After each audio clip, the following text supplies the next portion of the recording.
जय श्री कृष्णा। जब सुशर्मा ने मत्स्य देश पर धावा बोला था, तब राजा विराट तो भीम, युधिष्ठिर, नकुल, सहदेव को लेकर सुशर्मा से युद्ध करने के लिए चले गए। उनके पीछे ही कौरवों ने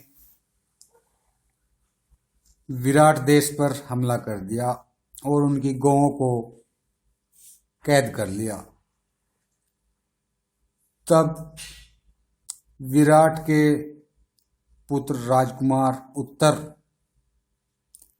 ब्रह्मला अर्जुन को सारथी बनाकर युद्ध में जाते हैं और कौरव सेना को देखकर डर से कैसे भागने लगते हैं। तो वैशंपायन जी कहते हैं, राजन, जब मत्स्य राज विराट गौओं को छुड़ाने के लिए तिरगत सेना की ओर गए तो दुर्योधन भी मौका देखकर अपने मंत्रियों के सहित विराट नगर पर चढ़ाया। भीष्म, द्रोण, कर्ण, कर्प, अश्वत्थामा, शकुनी, दुशासन, विभीषण, विकर्ण, चित्रसेन, दुर्मुख, दुसल तथा और भी अनेकों महारथी दुर्योधन के साथ थे। ये सब कौरव वीर विराट की 60,000 गौओं को सब ओर से रथों की पंक्ति से रोक ले चले। उन्हें रोकने पर जब मारपीट होने लगी तो ग्वालिये उन महारथियों के सामने न ठहर सके और उनकी मार खाकर जोर जोर से चिल्लाने लगे। तब ग्वालियों का सरदार रथ पर चढ़कर अत्यंत दीन की तरह रोता बिलखता नगर में आया। वह सीधा राजमहल के दरवाजे पर पहुंचा और रथ से उतरकर भीतर चला गया। वहां उसे विराट का पुत्र भूमिंजय उत्तर मिला। गोपराज ने उसी को सारा समाचार सुना दिया और कहा, राजकुमार, आपकी 60,000 गौओं को कौरव ले जा रहे हैं। आप राज्य के बड़े हित चिंतक हैं। इस समय अपनी अनुपस्थिति में महाराज आपको ही यहाँ का प्रबंध सौंप गए हैं और सभा में वे आपकी प्रशंसा करते हुए यह कहा भी करते हैं कि मेरा यह कुलदीपक पुत्र ही मेरे अनुरूप और बड़ा सूरवीर है। अतः इस समय आप तुरंत ही गौओं को छुड़ाने के लिए जाइए और महाराज के कथन को सत्य करके दिखाइए। राजकुमार अंतःपुर में स्त्रियों के बीच में बैठा था। जब उसे ग्वालिये ने ये बात कही तो वह अपनी बड़ाई करता हुआ कहने लगा, भाई, आज मैं जिस ओर गौएं गई है उधर अवश्य जाऊंगा। मेरा धनुष तो काफी मजबूत है, किंतु किसी ऐसे सारथी की आवश्यकता है जो घोड़े चलाने में बहुत निपुण हो। इस समय मेरी निगाह में कोई ऐसा आदमी नहीं है जो मेरा सारथी बन सके। अतः तुम शीघ्र ही मेरे लिए कोई कुशल सारथी तलाश करो। फिर तो इंद्र जैसे दानवों को भयभीत कर देते हैं, उसी प्रकार मैं दुर्योधन, भीष्म, कर्ण, कृपाचार्य, द्रोण और अश्वत्थामा, इन सभी महान धनुर्धरों के छक्के छुड़ाकर एक क्षण में ही अपनी गौओं को लौटा लाऊंगा। जिस समय वे युद्ध में पराक्रम देखेंगे उस समय उन्हें यही कहना पड़ेगा कि यह साक्षात प्रथापुत्र अर्जुन ही तो हमें तंग नहीं कर रहा है। जब राजपुत्र ने स्त्रियों के बीच में बार बार अर्जुन का नाम लिया तो द्रौपदी से न रहा गया।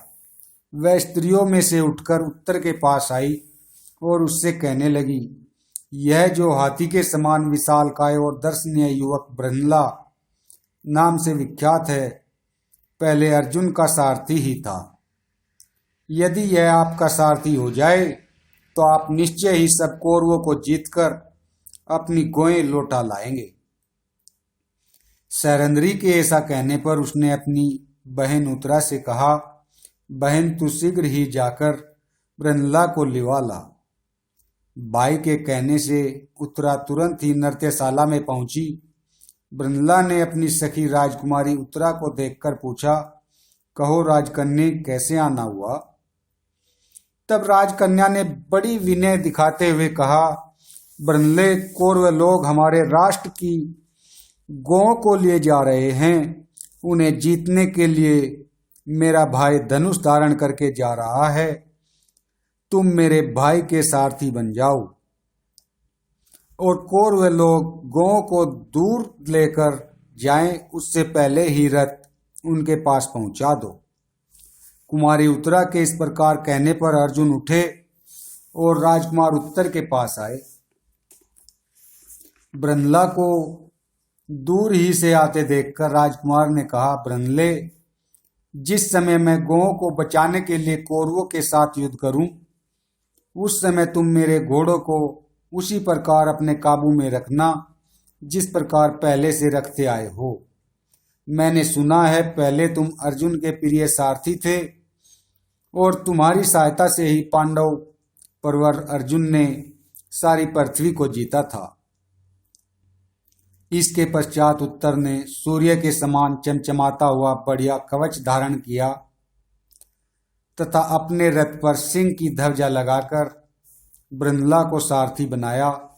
फिर बहुमूल्य धनुष और बहुत से उत्तम उत्तम बाण लेकर उसने युद्ध के लिए कूच किया। इस समय ब्रनला की सखी उत्तरा और दूसरी राजकन्याओं ने कहा, ब्रनले, तुम संग्राम भूमि में आए हुए भीष्म, द्रोण आदि कौरवों को जीत कर हमारी गुड़िया के लिए रंग बिरंगे महीन और कोमल वस्त्र लाना। इस पर अर्जुन ने हंसकर कहा, यदि ये राजकुमार उत्तर रणभूमि में उन महारथियों को परास्त कर देंगे तो मैं अवश्य उनके दिव्य और सुंदर वस्त्र लाऊंगी। अब राजकुमार उत्तर राजधानी से निकलकर बाहर आया और अपने सारथी से बोला, तुम जिधर कौरव लोग गए हैं उधर ही रथ ले चलो। यहाँ जो कौरव लोग विजय की आशा से आकर इकट्ठे हुए हैं, उन सबको जीतकर और उनसे गोए लेकर मैं बहुत जल्द लौट आऊंगा। तब पांडुनंदन अर्जुन ने उत्तर के उत्तम जाति के घोड़ों की लगाम ढीली कर दी। अर्जुन के आंकने से वे हवा से बात करने लगे और ऐसे दिखाई देने लगे मानो आकाश में उड़ रहे हो। थोड़ी ही दूर जाने पर उत्तर और अर्जुन को महाबली कौरवों की सेना दिखाई दी। वह विशाल वाहिनी हाथी, घोड़े और रथों से भरी हुई थी। कर्ण, दुर्योधन, कृपाचार्य, भीष्म और अश्वत्थामा के सहित महान धनुर्धर द्रोण उसकी रक्षा कर रहे थे। उसे देखकर उत्तर के रोंगटे खड़े हो गए और उसने भय से व्याकुल होकर अर्जुन से कहा, मेरी ताब नहीं है कि मैं कौरवों के साथ लोहा ले सकूं। देखते नहीं हो मेरे सारे रोंगटे खड़े हो गए हैं। इस सेना में तो अगणित वीर दिखाई दे रहे हैं। यह तो बड़ी ही विकट है, देवता लोग भी इसका सामना नहीं कर सकते। फिर मैं तो अभी बालक ही हूं, शस्त्र शास्त्र का भी विशेष अभ्यास नहीं किया। फिर भी मैं अकेला ही इन शस्त्र विद्या के पारगामी महावीरों से कैसे लड़ूंगा। इसलिए ब्रनले, तुम लौट चलो। ब्रनला ने कहा, राजकुमार, तुमने स्त्री पुरुषों के सामने अपने पुरुषार्थ की बड़ी प्रशंसा की थी और तुम शत्रु से लड़ने के लिए ही घर से निकले हो। फिर अब युद्ध क्यों नहीं करते? यदि तुम इन्हें परास्त किए बिना घर लौट चलोगे तो सब स्त्री पुरुष आपस में मिलकर तुम्हारी हंसी करेंगे। मुझसे भी शैलेंद्री ने तुम्हारा सारथ्य करने को कहा था, इसलिए अब बिना गोए लिए नगर की ओर जाना मेरा काम नहीं है। उत्तर बोला, ब्रनले, कौरव लोग मत्स्य राज की बहुत सी गोए लिए जाते हैं तो ले जाएं, और स्त्री पुरुष मेरी हंसी करे तो करते रहे, किंतु अब युद्ध करना मेरे वश की बात नहीं है। ऐसा कहकर राजकुमार उत्तर रथ से कूद पड़ा और सारी मान मर्यादा को तिलांजलि देकर धनुष बाण फेंककर भागा। यह देखकर बंदला ने सूरवीरों की दृष्टि में युद्ध स्थल से भागना क्षत्रियों का धर्म नहीं है, अक्षत्रियों के लिए तो युद्ध में मरना ही अच्छा है, डरकर पीठ दिखाना अच्छा नहीं है। ऐसा कहकर कुंती नंदन अर्जुन भी रथ से कूद पड़े और भागते हुए राजकुमार के पीछे दौड़े और बड़ी तेजी से 100 ही कदम पर उसके बाल पकड़ लिए। अर्जुन द्वारा पकड़ लिए जाने पर उत्तर कायरों की तरह दीन होकर रोने लगा और बोला, कल्याणी ब्रह्मले, सुनो, तुम जल्दी ही रथ लौटा ले चलो। देखो, जिंदगी रहेगी तो अच्छे दिन भी देखने को मिल ही जाएंगे।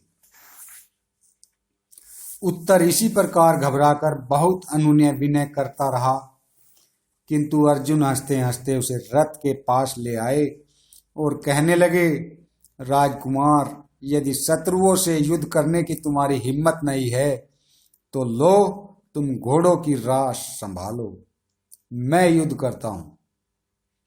तुम इस रथियों की सेना में चले चलो, डरना मत, मैं अपने बाहुबल से तुम्हारी रक्षा करूंगा। और तुम डरते क्यों हो? आखिर हो तो क्षत्रिय के ही बालक, फिर शत्रुओं के सामने आकर घबराना कैसा? देखो, मैं इस दुर्जय सेना में घुसकर कौरवों से लड़ूंगा और तुम्हारी गोएं छुड़ा कर लाऊंगा। तुम जरा मेरे सारथी का काम कर दो। इस प्रकार महावीर अर्जुन ने युद्ध से डरकर भागते हुए उत्तर को समझाया और उसे फिर रथ पर चढ़ा लिया। बोलो जय श्री कृष्णा।